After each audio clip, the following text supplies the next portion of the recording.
Salam dəyərli izləyicilərim, kanalıma xoş gəlmisiniz. Bu günləri çox asan, küncütlü peçenya hazırlayırıq. Bir qabın içərisinə 250 qram yumuşaq kərə yağı əlavə edib mikserlə ağarana qədər qarışdırırıq. Daha sonra üzərinə 200 ml stəkan ilə 1 stəkan şəkər tozu və 2 ədəd yumurta əlavə edib yenidən mikserlə qarışdırırıq. 1 çimdik vanil, 1 çimdik duz və yarım çay qaşığı sodanı da əlavə edib qarışdırırıq. 3 stəkan unu da ələkdən keçirərək əlavə edirik.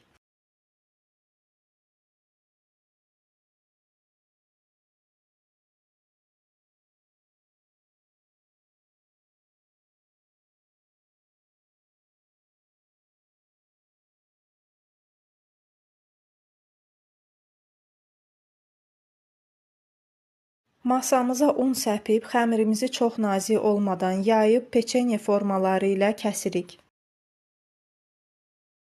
Artıq qalan xəmirimizi də daha sonra yenidən yayıb peçenyalar edəcəyik. Soba listinə peçenyaları düzüb, üzərinə yumurta çəkirik və sonda da küncüt səpib 180 dərəcəli sobada 15-20 dəqiqə ərzində bişiririk. Bu qədər dostlar, bəyəndinizsə like edib abunə olmağı unutmayın. Hələlik.